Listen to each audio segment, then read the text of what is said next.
Salut les moldus, si cette vidéo vous plaît, n'hésitez surtout pas à vous abonner en cliquant sur le petit bouton rouge juste en dessous de la vidéo, comme ça vous ne louperez jamais rien, et en plus ça me ferait vachement plaisir. Allez c'est parti, on y va. Et échec et mat.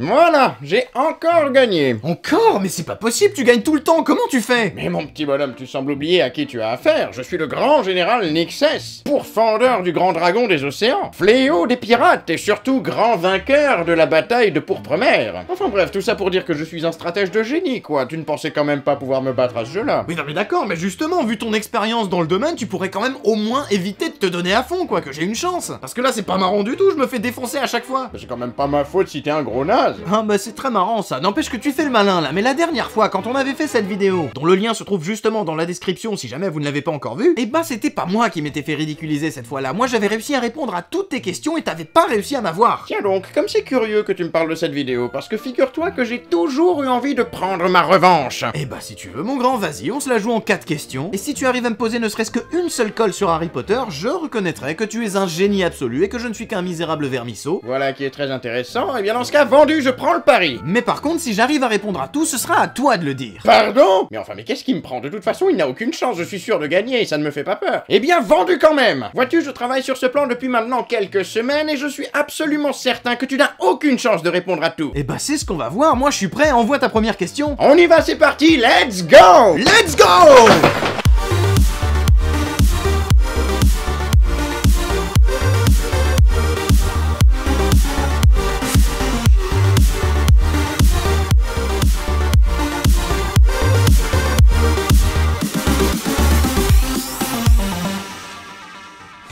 Question numéro 1. Comment les Potter sont-ils devenus aussi riches?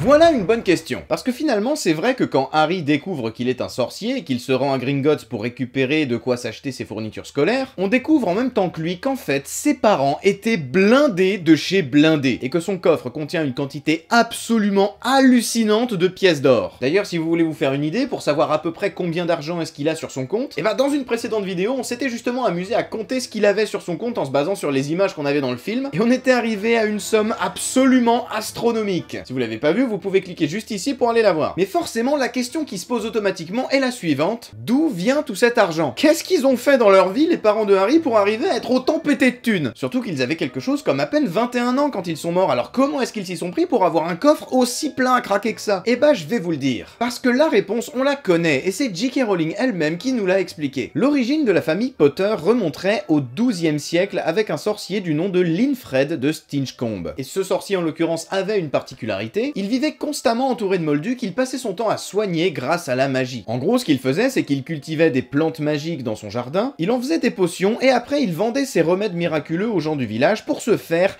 de la thune. Ce qui lui a permis d'inventer et de tester tout un tas de potions qui sont encore utilisées de nos jours, comme par exemple la potion de repousse des os que Harry utilise quand il se pète le bras au Quidditch dans la chambre des secrets, ou encore la potion qui permet de se réchauffer, qu'on a pu voir dans la coupe de feu lors de l'épreuve qui se déroule dans le lac noir. D'ailleurs, fun fact, comme il avait plein de plantes qu'il faisait pousser dans des pots, les gens du village ont pris l'habitude de le surnommer le potier. Et c'est comme ça que le nom Potter a été donné à la famille. Et comme vous pouvez l'imaginer, ces petites magouilles, ça lui a rapporté énormément d'argent. Ah d'accord, et c'est donc pour ça que les Potter sont aussi riches? Pas tout à fait. Comment ça? Parce que Linfred a eu beaucoup d'enfants de son mariage. Pas moins de 7 qui ont donc dû se partager l'héritage de leurs parents en 7 parts égales. Alors c'est sûr que vraiment beaucoup divisé par 7, ça peut rester encore beaucoup, mais peut-être pas non plus au point de remplir à ras-bord un coffre à Gringotts. Et parmi ces 7 enfants, il y en a 6, bon on sait pas trop ce qu'ils sont devenus, mais par contre il y en a un qui sera bien évidemment l'ancêtre de Harry. Et cet ancêtre, c'est Harwin Potter, qui lui aussi a apporté sa petite pierre à l'édifice quand même, puisqu'il s'est marié avec une fille qui s'appelle Yolante Peverell, qui n'est ni plus ni moins que la petite fille d'Ignotus Peverell, l'un des célèbres 3 frères de la légende. Ce qui a permis de faire rentrer dans la famille Potter non seulement une partie de la fortune des Peverell, mais aussi et surtout l'une des 3 reliques de la mort, la cape d'invisibilité. Ouais, rien que ça. Puis partant de là, les générations se sont succédées et financièrement, il s'est pas passé grand chose. Chacun des membres de la famille Potter s'est plus ou moins contenté de bosser comme des dingues, pour enrichir toujours un peu plus la famille et faire en sorte qu'ils continuent tous de vivre correctement, mais c'est pas vraiment ça qui a apporté vraiment un max de thunes dans le coffre de Harry. Ça a mis une bonne base, hein, on est d'accord, mais c'est pas ça qui l'a complètement fait exploser. Puisque celui qui a fait en sorte que Harry se retrouve avec autant d'argent à Gringotts, c'est surtout son grand-père, donc le père de James Potter, que l'on connaît sous le nom de Fleamont Potter, Potter, et c'est lui qui a tout changé. Comment il a fait? Comment il a fait? Comment il a fait? Dis-le-moi tout de suite, je veux savoir comment on fait pour se faire plein de thunes! Ah bah il a fait super fort, hein, il a réussi à multiplier par 4 le contenu du coffre des Potter. Donc déjà de base il y avait beaucoup, mais beaucoup multiplié par 4, ça devient vraiment un sacré pactole. Oh mais dis-moi ce qu'il a fait, enfin ce suspense est insoutenable, je veux savoir, dis-le tout de suite! Eh bien papy, accroche-toi bien, parce qu'il a fait un truc absolument dingue. Il a inventé le shampoing. Quoi? Ah non mais c'est pas une blague, hein. En gros il a créé une potion qui permet d'avoir les cheveux soyeux, ça a cartonné. Il en a vendu tellement qu'il est devenu vraiment extrêmement riche. Et comme si c'était pas suffisant, quand il a pris sa retraite, il a revendu son entreprise pour un autre super paquet d'argent. Donc le mec s'est fait des couillasses en or massif de gobelins, je vous raconte même pas. Et puis après, bah comme James était son seul héritier, c'est lui qui a tout touché, et puis après il est mort, et du coup c'est Harry qui a hérité du coffre. Et c'est pour ça que Harry est aussi riche. Eh bien c'est extrêmement décevant tout ça. Ouais peut-être, mais en attendant j'ai quand même réussi à répondre à ta question. Oui c'est vrai, mais voyons à présent comment tu te débrouilles avec ma deuxième question. Mais oui vas-y papy, tu peux passer à la suivante, je suis tout à toi. Question numéro 2. Pourquoi le venin du basilic n'a-t-il pas détruit le Horcrux qui vivait à l'intérieur de Harry? Oh, joli. C'est pas facile, mais je pense que je peux le faire. Mais oui, compte là-dessus, je suis sûr que tu vas te planter. Comme vous le savez, il existe très peu de choses qui sont capables de détruire les Horcrux. Et parmi ces choses, il y a notamment le sortilège du feu démon. C'est d'ailleurs comme ça que le diadème de Serdaigle est détruit dans la salle sur demande. Mais surtout, il y a un élément qui est introduit très tôt dans l'histoire, puisqu'il fait son apparition dans le 2e tome de la saga. Il s'agit du venin du basilic. Et tout à la fin de l'histoire, on apprend que Harry, lui aussi, était un Horcrux de Voldemort. Et que par conséquent, si on veut que le Seigneur des Ténèbres soit vaincu une bonne fois pour toutes, bah il va devoir se sacrifier pour détruire la part d'âme de Voldemort qui vit en lui. Mais du coup, ça soulève une question très importante que beaucoup de gens se sont posées. Pourquoi la part d'âme de Voldemort qui vivait à l'intérieur de Harry n'a pas été détruite au moment où il s'est fait mordre par le basilic dans la chambre des secrets? Et c'est une question que vraiment beaucoup de monde s'est posée, parce que c'est vrai que ça nous saute aux yeux. Normalement, si on suit les règles qu'on nous a données à propos des Horcrux, et bah ouais, on est en droit de se dire qu'à ce moment-là, celui qui vit à l'intérieur de Harry aurait dû se faire détruire. Et le fait que ce soit pas le cas, ça ressemble fort à une incohérence. Et je suis d'accord avec vous, ça y ressemble, sauf qu'en fait non, c'en est pas une. Et bien évidemment, je vais vous expliquer pourquoi. Parce qu'en réalité, c'est un tout petit peu plus compliqué que ça. Et comme le dit Hermione dans les Reliques de la Mort, il n'est pas nécessaire que ce soit un crochet de basilic, reprit Hermione d'un ton patient. Il faut quelque chose de tellement destructeur que le Horcrux ne puisse pas se réparer de lui-même. Le venin de basilic n'a qu'un seul antidote, qui est extrêmement rare. Les larmes de Phénix, acheva Harry avec un hochement de tête. Il faut quelque chose de tellement destructeur que le Horcrux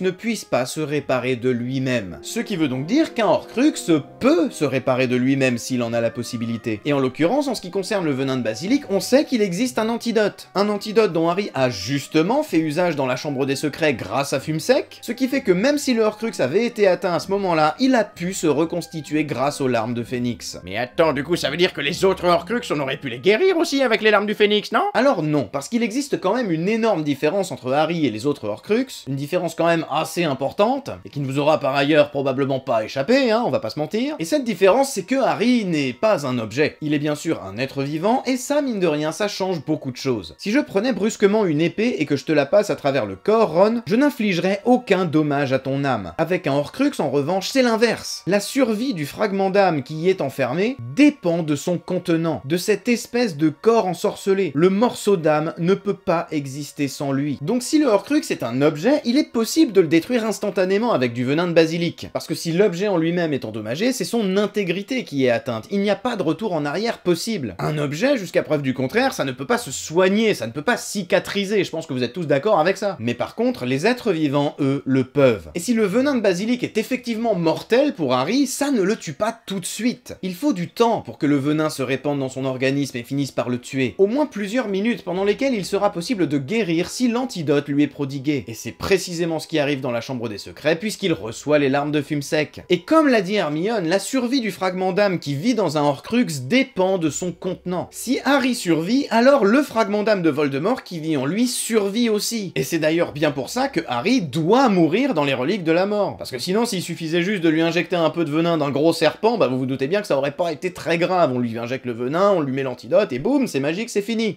Objection, votre honneur. Et Nagini, alors? C'est un être vivant aussi, il me semble, et pourtant le Horcrux qui vivait à l'intérieur de lui a été détruit instantanément grâce à l'épée de Gryffondor. Qu'est-ce que tu dis de ça? Bah oui, mais en même temps, Nagini, elle a été décapitée par Neville, papy. Et alors, j'ai pas beaucoup d'expérience dans le meurtre, hein, mais il me semble que quand on se fait décapiter, on n'est plus très vivant après. Je suis même à peu près sûr qu'on meurt dans ces cas-là. Donc du coup avec Nagini, bah oui, ça marche. Bien joué, je vois qu'on ne te la fait pas. Bah, en même temps, c'était assez évident, non? Mais tu commencerais pas à fatiguer un petit peu, papy? Peut-être que tu veux admettre ta défaite. Alors ça, jamais, je préfère encore mourir que d'admettre ma défaite. Voyons plutôt ce que tu as à répondre à mon prochain mystère. Question numéro 3. Pourquoi Harry ne voyait-il pas les sombrales avant la mort de Cédric? Ah ouais, c'est vrai que t'as raison, c'est pas normal qu'ils puissent pas les voir avant. J'ai comme l'impression que je vais encore une fois te mettre un échec et mat.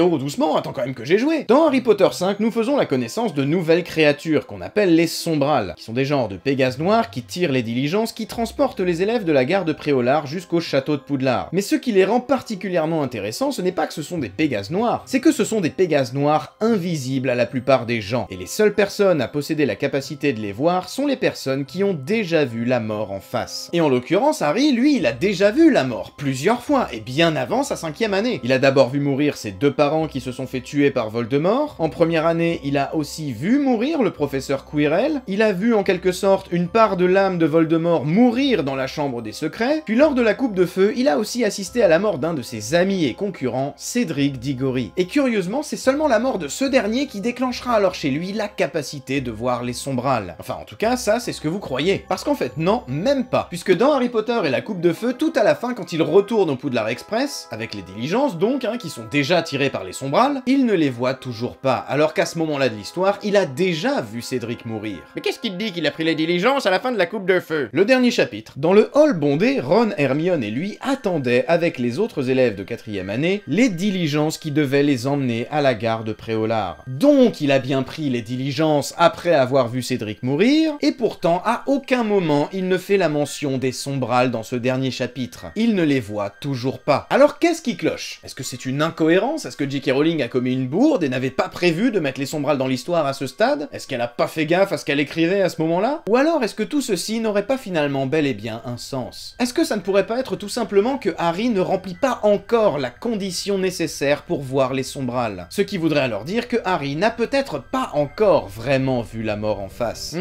Et là tu dis n'importe quoi mon grand, parce que tu viens tout juste de citer les fois où il a vu la mort. Ça dépend. Mais comment ça dépend? Ça dépend de quoi? Ça dépend de ce qu'on entend par voir la mort. Et dans une interview, J.K. Rowling s'est exprimée à ce sujet, et voici ce qu'elle a dit. Toute personne qui a enduré un deuil sait qu'il y a un choc immédiat, mais que cela prend du temps de réaliser pleinement que l'on ne reverra jamais cette personne. Tant que ce n'est pas arrivé, je ne pense pas que Harry puisse voir les sombrales. Donc pour voir les sombrales, il faut non seulement avoir vu quelqu'un mourir de ses yeux, mais ce n'est pas suffisant, il faut aussi avoir atteint une certaine étape du deuil, lors de laquelle on réalise que la personne que nous aimions est morte. Or, pour la mort de ses parents, c'était encore un bébé, donc il était trop petit pour comprendre ce que c'est que la mort, il ne s'est rendu compte de rien, donc il n'a pas réellement traversé de deuil à ce niveau-là. Pour ce qui est de Tom Jedusor dans le 2 et de Quirrell dans le 1, bah évidemment qu'il n'a pas ressenti de deuil pour eux, puisque c'était des méchants, c'était ses ennemis, c'était pas des gens qu'il aimait, et le premier vrai deuil que Harry a réellement eu à traverser, c'est celui de Cédric. Et s'il n'a pas été capable de voir les sombrales avant son arrivée en 5e année, donc quelques mois plus tard après qu'il ait vu Cédric mourir, et pas directement après, mais vraiment plusieurs mois plus tard, c'est tout simplement parce qu'à la fin du 4, comme ça venait tout juste d'arriver, il n'avait pas encore réalisé que Cédric était mort. Il n'avait pas encore réalisé que la mort avait été là, il n'avait pas encore vu la mort. Mais c'est super triste, pourquoi tu nous racontes ça? Mais qu'est-ce qui te prend? C'est toi qui m'as posé la question, moi je te réponds, c'est tout. Ah bon, bah parce que c'est ma faute maintenant. Mais évidemment que c'est ta faute, c'est toi qui m'as demandé pourquoi Harry voyait pas les sombrales. Si tu voulais pas avoir l'explication, fallait pas me le demander. Mais oui,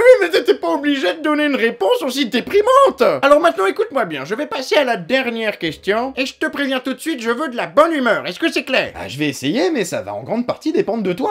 Question numéro 4, comment se fait-il que Dumbledore et Rogue n'apparaissent pas devant Harry grâce à la pierre de résurrection?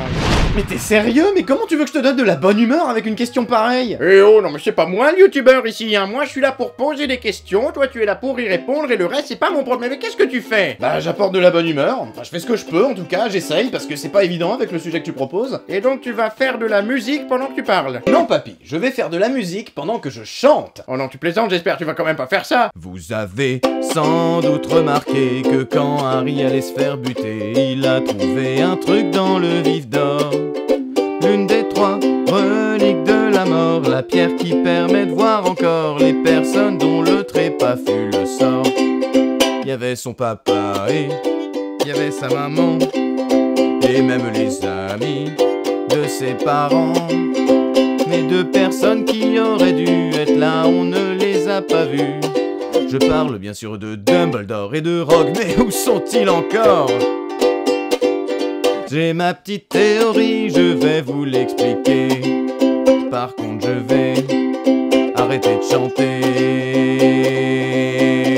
Parce que sinon, ça va être un petit peu galère. C'est bon, c'est fini? Oui, papy, c'est bon, c'est fini, tu peux revenir. À la bonne heure. En gros, ce que j'imagine à titre personnel, c'est que la pierre de résurrection ne fait apparaître que les gens dont l'âme n'est pas abîmée par la magie noire. Des gens qui ne l'ont pas pratiquée, des gens qui n'ont pas tué, car comme vous le savez, tuer déchire votre âme. C'est un acte contre nature. Et comme James, Lily, Sirius et Lupin n'ont jamais eu recours à ce type de magie, la pierre peut les faire apparaître. En revanche, on sait qu'au cours de sa vie, Rogue a eu une période où il était un mange-mort, donc on sait qu'il a tué des gens, on sait qu'il a pratiqué la magie noire. Quant à Dumbledore, on sait que lui aussi, à un moment donné, a pratiqué des formes de magie noire, lorsqu'il était encore avec Grindelwald et qu'il cherchait les reliques de la mort et dans sa quête de pouvoir. Ce qui fait que leur âme à tous les deux est abîmée par la magie noire. Et par conséquent, si ma théorie se tient, ce serait pour ça qu'ils ne sont pas apparus devant Harry quand il avait la pierre de résurrection, tout simplement parce que la pierre de résurrection ne fait apparaître que les sorciers qui ont une âme pure. Et voilà, mystère numéro 4 résolu. Papy, il me semble que j'ai encore gagné. Oui, c'est vrai, je reconnais que tu t'es bien défendu. Mais compte sur moi pour revenir avec de nouveaux mystères encore plus durs et la prochaine fois, je suis sûr que je t'aurai. Merci à vous d'avoir regardé cette vidéo, j'espère qu'elle vous a plu. Si c'est le cas, n'hésitez pas à me lâcher un petit commentaire dans la section juste en dessous. N'hésitez pas à me mettre un petit pouce en l'air si vous l'avez aimé. N'hésitez pas non plus à vous abonner si ce n'est pas encore fait pour ne louper aucune des vidéos qui sortiront prochainement. Si cet épisode vous a plu, je vous mets l'épisode précédent juste ici pour que vous puissiez voir 4 autres mystères qu'on avait déjà résolus dans le passé. Et si jamais vous avez envie de voir un petit peu autre chose, et bien je vous mets une autre vidéo juste ici qui pourrait aussi vous plaire. N'hésitez surtout pas, il n'y a plus qu'à cliquer. Et sur ce, moi je vais vous quitter, je vous dis à très bientôt pour une prochaine vidéo. Et en attendant, comme d'habitude, vous le savez, je vous fais tout plein de bisous partout. À la prochaine, c'était Xio.